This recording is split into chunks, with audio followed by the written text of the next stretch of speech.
Baik, pimpinan yang saya hormati, kita langsung saja. Kita tahu bahwa daerah-daerah hari ini mengalami penurunan dana alokasi. Bahkan ada beberapa daerah yang hampir tidak lagi memiliki kemampuan untuk memenuhi kebutuhan dasar pembangunannya karena dihabiskan untuk belanja pegawai. Ada pengangkatan P3K memiliki implikasi terhadap terkurasnya dana alokasi pembangunan dan DAU. Kemudian yang berikutnya, setelah itu dana DAK mengalami penurunan, terutama di bidang infrastruktur. Ini memiliki implikasi yang cukup luas terhadap kinerja pembangunan di setiap daerah. Kalau data-datanya kita sudah sampaikan lah, nanti tinggal dilihat. Nah, seluruh problem itu menurut saya harus segera diselesaikan dalam kerangka kerja, dalam rekrutmen kepegawaian P3K yang sesuai dengan kualifikasi yang dibutuhkan oleh daerah. Saya berikan contoh misalnya, tidak semua menurut saya seleksi untuk P3K atau ASN itu harus melalui pendekatan seleksi digital. Kenapa? Karena ada beberapa spesifikasi pekerjaan yang itu tidak perlu digitalisasi. Sopir truk sampah itu nggak usah seleksi ASN menurut saya. Tukang sapu itu tidak usah. Tukang taman tidak usah. Tenaga office boy tidak usah, tenaga pengamanan tuh tidak usah. Apa sih dampaknya dari rekrutmen ini?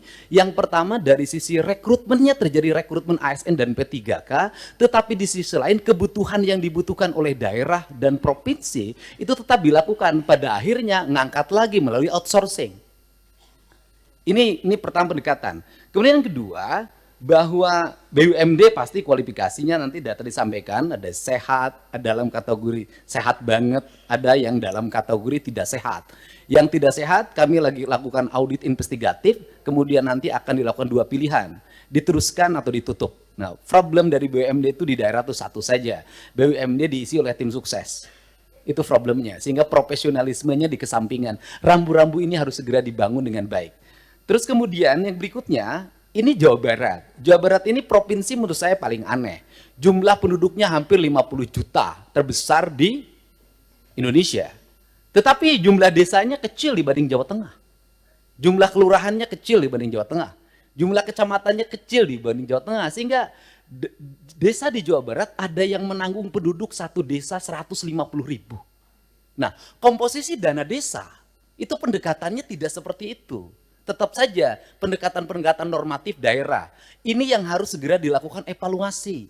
Ini. Dan kemudian yang berikutnya adalah sudah juga semestinya Komisi 2 memelopori daerah-daerah desa yang sudah berubah karakternya menjadi kelurahan karena pertumbuhan industri, harus segera dibuat kelurahan tidak desa lagi. Karena pendekatan kewilayahan sudah tidak relevan lagi dengan jumlah penduduk yang tidak monokultur, yang sudah plural. Yang perlu dilakukan pendekatan birokratif bukan berdasarkan pendekatan politik. Ini yang harus dilakukan. Kemudian yang berikutnya adalah daerah menanggung beban apa lagi? Instansi vertikal seperti Kementerian Agama itu kewenangannya banyak banget. Ngurus madrasah diniyah, madrasah sanawiyah, madrasah aliyah, masjid, pondok pesantren, tapi duitnya nggak bawa. Nah, pada akhirnya kalau gubernur tidak memenuhi, kalau bupati tidak memenuhi kebutuhannya, maka nanti akan dibenturkan dengan isu agama, tidak berpihak pada kepentingan umat. Padahal di satu sisi, dia masih memiliki kewajiban-kewajiban terhadap sekolah SD negerinya masih roboh, SMP negerinya masih roboh, SMA negerinya masih roboh. Nah, problem seperti ini kalau dibawa ke wilayah politik DPR, maka kita akan mendominasi kepentingan ini dibanding kepentingan internal kita, yang menjadi kewajiban dasar kita. Untuk itu nanti ke depan Kementerian Agama harus jelas. Kalau dia mengatakan bahwa masjid tanggung jawab Kementerian Agama, madrasah diniyah tanggung jawab Kementerian Agama, madrasah sanawiyah Kementerian Agama, madrasah aliyah negeri Kementerian Agama, termasuk juga madrasah aliyah swasta, pesantren adalah di bawah Kementerian Agama, uang di Kementerian Agama diperbanyak agar mereka bisa mandiri. Sehingga fiskal kabupaten, fiskal kota, fiskal provinsi sangat berimplikasi kuat bagi kesejahteraan publiknya dan bagi apa yang menjadi kewajiban dasarnya. Kemudian yang berikutnya adalah ini urusan otonomi di Jawa Barat, lucu. Ada kabupaten yang penduduknya 6 juta. Ada kota yang penduduknya hanya 250.000 tapi berbatasan. Saya berikan contoh misalnya, dulu di wilayah selatan karena waktu itu ketua komisi 2-nya itu dapilnya Ciamis, Banjar, Pangandaran, sehingga pertumbuhan otonominya cepat. Kabupaten Pangandaran, Kota Banjar, Kabupaten Ciamis. Tetapi di wilayah Bogor yang penduduk 6 juta sampai sekarang nggak berubah-ubah. Kemudian juga Kota Sukabumi berbatasan dengan Kabupaten Sukabumi. Kabupaten Sukabumi penduduknya banyak sekali, sedangkan Kota Sukabumi penduduknya kecil sekali.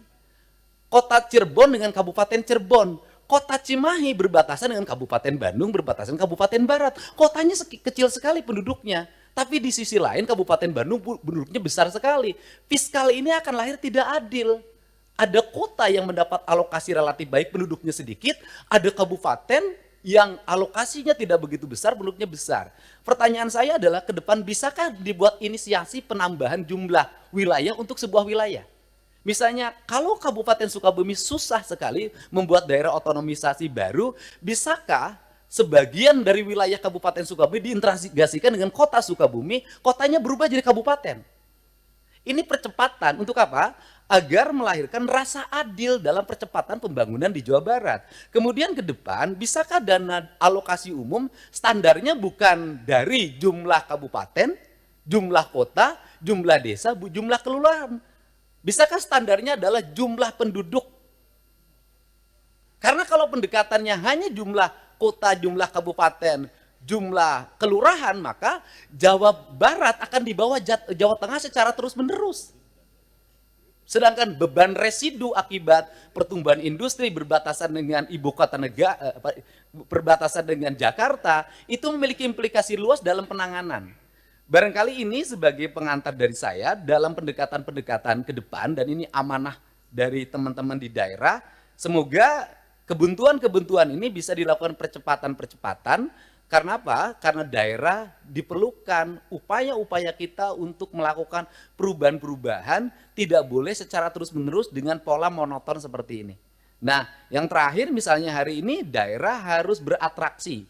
Misalnya penurunan di sektor alokasi irigasi di BBWS. Itu kan harus ditutup lewat provinsi karena itu kebutuhan dasar pertanian, kemudian daerah aliran sungai, dan itu berdampak pada banjir. Nah ini juga akhirnya kita banyak menutup. Kita ini dan akhirnya berbagai kegiatan di daerah itu berbagai kebutuhan di daerah yang sebenarnya itu menjadi kewenangan pusat, itu pada akhirnya juga ditutup lagi oleh daerah.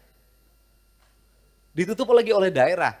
Ini barangkali sebagai gambaran umum saya ucapkan terima kasih. Semoga pertemuan ini memberikan manfaat. Dan terakhir tadi Pak Gubernur Kalti mengatakan gubernur konten.